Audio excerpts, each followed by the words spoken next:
ओम शांति। 1 अगस्त 2024। आज की मधुर महावाक्य। मीठे बच्चे, तुम पवित्र बनने के बगैर वापस जा नहीं सकते, इसलिए बाप की याद से आत्मा की बैटरी को चार्ज करो और नेचुरल पवित्र बनो। प्रश्न: बाबा तुम बच्चों को घर चलने के पहले कौन सी बात सिखलाते हैं? उत्तर: बच्चे, घर चलने के पहले जीते जी मरना है, इसलिए बाबा तुम्हें पहले से ही देह के भान से परे ले जाने का अभ्यास कराते हैं, अर्थात मरना सिखलाते हैं। ऊपर जाना माना मरना, जाने और आने का ज्ञान अभी तुम्हें मिला है। तुम जानते हो हम आत्मा ऊपर से आई है, इस शरीर द्वारा पाठ बजाने। हम असूल वहाँ के रहने वाले हैं, अभी वहाँ ही वापस जाना है। ओम शांति। अपने को आत्मा समझ बाप को याद करने में कोई तकलीफ नहीं है, गुटखा नहीं खाना है। इसको कहा जाता है सहज याद। पहले पहले अपने को आत्मा ही समझना है।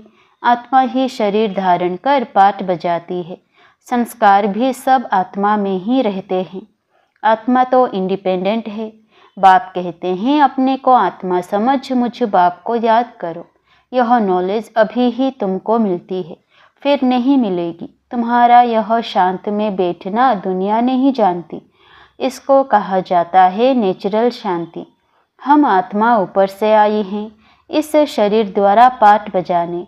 हम आत्मा असूल वहाँ के रहने वाले हैं।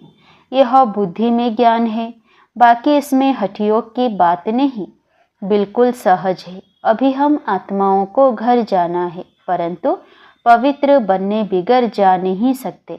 पवित्र होने के लिए परमात्मा बाप को याद करना है। याद करते करते पाप मिट जाएंगे। तकलीफ की तो कोई बात ही नहीं। तुम पैदल करने जाते हो तो बाप की याद में रहो। अभी ही याद से पवित्र बन सकते हो। वहाँ वो तो है पवित्र दुनिया। वहाँ उस पावन दुनिया में इस ज्ञान की कोई दरकार नहीं रहती, क्योंकि वहाँ कोई विकर्म होता नहीं। यहाँ याद से विकर्म विनाश करने हैं। वहाँ तो तुम नेचुरल चलते हो, जैसे यहाँ चलते हो, फिर थोड़ा थोड़ा नीचे उतरते हो। ऐसे नहीं कि वहाँ भी तुमको यह प्रैक्टिस करना है। प्रैक्टिस अभी ही करना है। बैटरी अब चार्ज करना है, फिर आहिस्ते आहिस्ते बैटरी डिस्चार्ज होना ही है। बैटरी चार्ज होने का ज्ञान अभी एक ही बार तुमको मिलता है। सतो प्रधान से तमो प्रधान बनने में तुमको कितना समय लग जाता है। शुरू से लेकर कुछ ना कुछ बैटरी कम होती जाती है। मूल वतन में तो है ही आत्माएं, शरीर तो है नहीं, तो नेचुरल उतरने अर्थात बैटरी कम होने की बात ही नहीं। मोटर जब चलेगी तब तो बैटरी कम होती जाएगी। मोटर खड़ी होगी तो बैटरी थोड़ी ही चालू होगी। मोटर जब चले तब बैटरी चालू होगी। भल मोटर में बैटरी चार्ज होती रहती है, लेकिन तुम्हारी बैटरी एक ही बार इस समय चार्ज होती है। तुम फिर जब यहाँ शरीर से कर्म करते हो, फिर थोड़ी बैटरी कम होती जाती है। पहले तो समझाना है कि वो है सुप्रीम फादर, जिसको सब आत्माएं याद करती हैं। हे भगवान कहते हैं, वो हो बाप है, हम बच्चे हैं। यहाँ तुम बच्चों को समझाया जाता है बैटरी कैसे चार्ज करनी है। भल घूमो फिरो, बाप को याद करो तो सतो प्रधान बन जाएंगे। कोई भी बात ना समझो तो पूछ सकते हो, है बिल्कुल सहज। 5000 वर्ष बाद हमारी बैटरी डिस्चार्ज हो जाती है। बाप आकर सबकी बैटरी चार्ज कर देते हैं। विनाश के समय सब ईश्वर को याद करते हैं। समझो, बाढ़ हुई तो भी जो भक्त होंगे वो भगवान को ही याद करेंगे, परंतु उस समय भगवान की याद आ नहीं सकती। मित्र संबंधी धन दौलत ही याद आ जाता है। भल हे भगवान कहते हैं, परंतु वह भी कहने मात्र। भगवान बाप है, हम उनके बच्चे हैं, यह तो जानते ही नहीं। उनको सर्वव्यापी का उल्टा ज्ञान मिलता है। बाप आकर सुल्टा ज्ञान देते हैं। भक्ति की डिपार्टमेंट ही अलग है। भक्ति में ठोकरें खानी होती है। ब्रह्मा की रात सो ब्राह्मणों की रात है, ब्रह्मा का दिन सो ब्राह्मणों का दिन है। ऐसा तो नहीं कहेंगे शूद्रों का दिन शूद्रों की रात। यह राज बाप बेट समझाते हैं। यह है बेहद की रात व दिन। अभी तुम दिन में जाते हो, रात पूरी होती है। यह अक्षर शास्त्रों में है। ब्रह्मा का दिन ब्रह्मा की रात कहते हैं, परंतु जानते नहीं है। तुम्हारी बुद्धि अब बेहद में चली गई है। यूं तो देवताओं को भी कह सकते हैं विष्णु का दिन विष्णु की रात, क्योंकि विष्णु और ब्रह्मा का संबंध भी समझाया जाता है। त्रिमूर्ति का ऑक्यूपेशन क्या है और तो कोई समझ न सके। वह तो भगवान को ही कच्छ मच्छ में व जन्म मरण के चक्र में ले गए हैं। राधे कृष्ण आदि भी मनुष्य हैं, परंतु देवी गुणों वाले। अभी तुमको ऐसा बनना है, दूसरे जन्म में देवता बन जाएंगे। 84 जन्मों का जो हिसाब किताब था वह अब पूरा हुआ, फिर रिपीट होगा। अब तुमको यह शिक्षा मिल रही है। बाप कहते हैं मीठे मीठे बच्चों, अपने को आत्मा निश्चय करो। कहते भी हैं हम पाठधारी हैं, परंतु हम आत्माएं ऊपर से कैसे आती हैं यह नहीं समझते हैं। अपने को देहधारी ही समझ लेते हैं। हम आत्मा ऊपर से आती हैं, फिर कब जाएंगी? ऊपर जाना माना मरना, शरीर छोड़ना। मरना कौन चाहते हैं? यहाँ तो बाप ने कहा है तुम इस शरीर को भूलते जाओ। जीते जी मरना तुमको सिखलाते हैं, जो और कोई सिखला ना सके। तुम आए ही हो अपने घर जाने के लिए।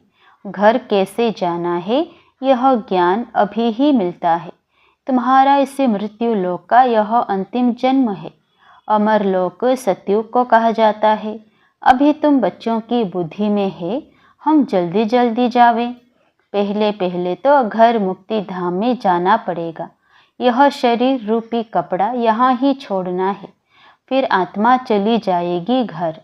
जैसे हद के नाटक के एक्टर्स होते हैं। नाटक पूरा हुआ तो कपड़े वहाँ ही छोड़कर घर के कपड़े पहन घर में जाते हैं।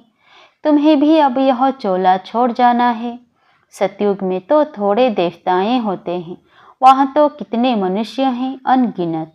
वहाँ तो होगा ही एक आदि सनातन देवी देवता धर्म। अभी तो अपने को हिंदू कह देते हैं, अपने श्रेष्ठ धर्म को भूल गए हैं, तब तो दुखी हुए हैं। सतयुग में तुम्हारा श्रेष्ठ कर्म धर्म था, अभी कलयुग में धर्म भ्रष्ट है। बुद्धि में आता है कि हम कैसे गिरे हैं। अभी तुम बेहद के बाप का परिचय देते हो। बेहद का बाप ही आकर नई दुनिया स्वर्ग रचते हैं। कहते हैं मनमना भव।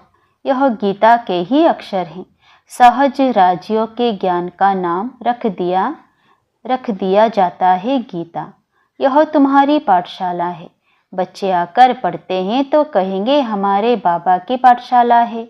जैसे कोई बच्चे का बाप प्रिंसिपल होगा तो कहेंगे हमारे अपने बाबा के कॉलेज में पढ़ते हैं। उनकी माँ भी प्रिंसिपल है तो कहेंगे हमारे माँ बाप दोनों प्रिंसिपल हैं, दोनों पढ़ाते हैं। हमारे मम्मा बाबा का कॉलेज है, तुम कहेंगे हमारे मम्मा बाबा की पाठशाला है। दोनों ही पढ़ाते हैं। दोनों ने यह रूहानी कॉलेज व यूनिवर्सिटी खोली है। दोनों इकट्ठे पढ़ाते हैं। बाप ने बच्चों को एडप्ट किया है। यह बहुत गुह्य ज्ञान की बातें हैं। बाप कोई नई बात नहीं समझाते हैं, यह तो कल्प पहले भी समझानी दी है। हाँ, इतनी नॉलेज है जो दिन प्रतिदिन गुह्य होती जाती है। आत्मा की समझानी देखो अभी तुमको कैसे मिलती है। इतनी छोटी सी आत्मा में 84 जन्मों का पाठ भरा हुआ है। वह कभी विनाश नहीं होता। आत्मा अविनाशी तो उनमें पाठ भी अविनाशी है। आत्मा ने कानों द्वारा सुना। शरीर है तो पाठ है। शरीर से आत्मा अलग हो जाती है तो जवाब नहीं मिलता। अभी बाप कहते हैं बच्चे तुमको वापस घर जाना है। यह पुरुषोत्तम युग जब आता है तब ही वापस जाना होता है। इसमें पवित्रता ही मुख्य है। शांति धाम में तो पवित्र आत्माएं ही रहती है। शांति धाम और सुख धाम दोनों ही पवित्र धाम हैं। वहाँ शरीर है नहीं। आत्मा पवित्र है, वहाँ बैटरी डिस्चार्ज नहीं होती। यहाँ शरीर धारण करने से मोटर चलती है। मोटर खड़ी होगी तो पेट्रोल कम थोड़े ही होगा। अभी तुम्हारी आत्मा की ज्योत बहुत कम हो गई है, एकदम बुझ नहीं जाती है। जब कोई मरता है तो दीवा जलाते हैं, फिर उसकी बहुत संभाल रखते हैं कि बुझ ना जाए। आत्मा की ज्योत कभी बुझती नहीं है, वह तो अविनाशी है। यह सब बातें बाबेट समझाते हैं। बाबा जानते हैं कि यह बहुत स्वीट चिल्ड्रन है। यह सब काम चिता पर बैठ जलकर भस्म हो गए हैं। फिर इन्हों को जगाता हूँ, बिल्कुल ही तमो प्रधान मुर्दे बन पड़े हैं। बाप को जानते ही नहीं। मनुष्य कोई काम के नहीं रहे हैं। मनुष्य की मिट्टी कोई काम की नहीं रहती है। ऐसे नहीं कि बड़े आदमी की मिट्टी कोई काम की है, गरीबों की नहीं। मिट्टी तो मिट्टी में मिल जाती है, फिर भल कोई भी हो। कोई जलाते हैं, कोई कब्र में बंद कर देते हैं। पारसी लोग कुएं पर रख देते हैं, फिर पंछी मांस खा लेते हैं, फिर हड्डियां जाकर नीचे पड़ती है, वह फिर भी काम आती है। दुनिया में तो ढेर मनुष्य मरते हैं। अभी तुमको तो आपे ही शरीर छोड़ना है। तुम यहाँ आए ही हो शरीर छोड़कर वापस घर जाने, अर्थात मरने। तुम खुशी से जाते हो कि हम जीवन मुक्ति में जाएंगे। जिन्होंने जो पाठ बजाया है अंत तक वही बजाएंगे। बाप पुरुषार्थ कराते रहेंगे, साक्षी हो देखते रहेंगे। यह तो समझ की बात है, इसमें डरने की कोई बात नहीं है। हम स्वर्ग में जाने के लिए खुद ही पुरुषार्थ कर शरीर छोड़ देते हैं। बाप को ही याद करते रहना है तो अंतमति सोगति हो जाए। इसमें मेहनत है, हर एक पढ़ाई में मेहनत है।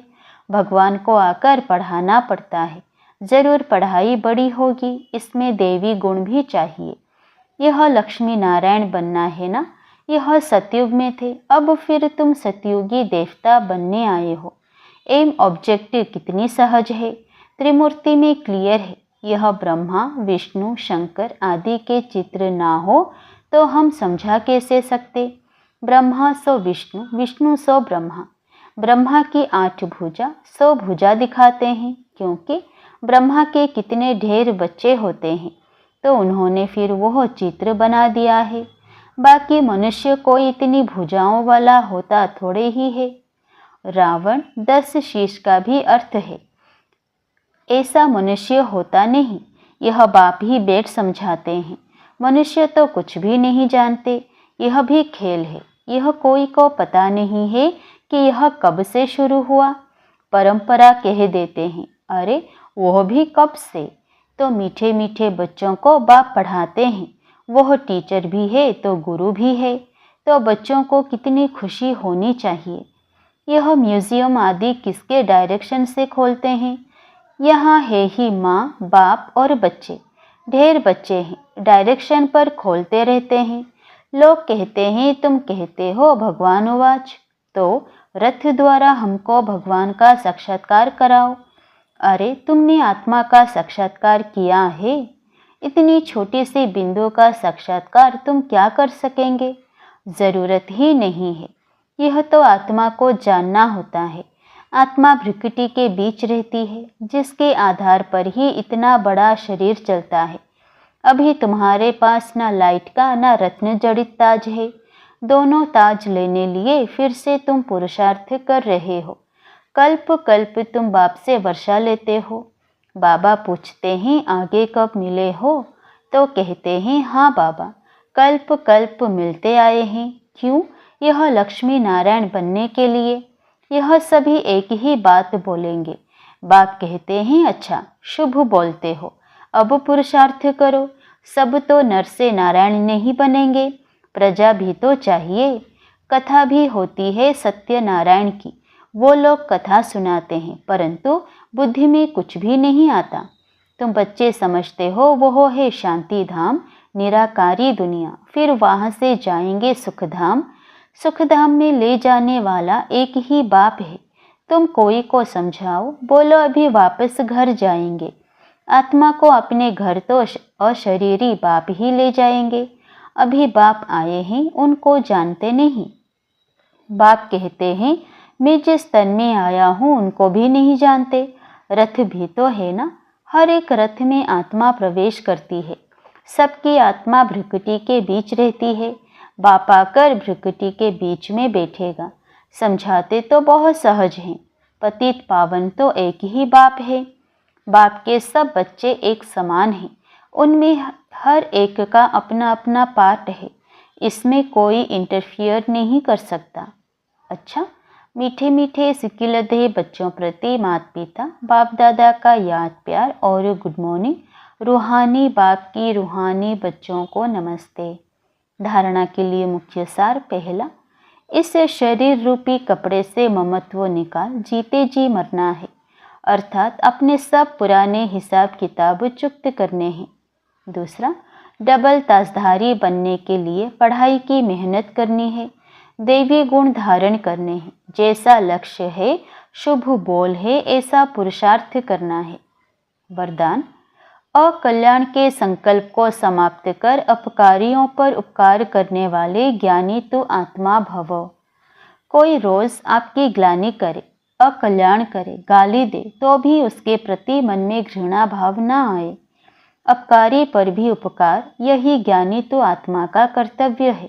जैसे अब बच्चों ने बाप को 63 जन्म गाली दी, फिर भी बाप ने कल्याणकारी दृष्टि से देखा, तो फॉलो फादर। ज्ञानी तो आत्मा का अर्थ ही है सर्व के प्रति कल्याण की भावना, और कल्याण का संकल्प मात्र भी नहीं हो। स्लोगन, मनमना भव की स्थिति में स्थित रहो तो औरों के मन के भावों को जान जाएंगे। मनमना भव की स्थिति में स्थित रहो तो औरों के मन के भावों को जान जाएंगे।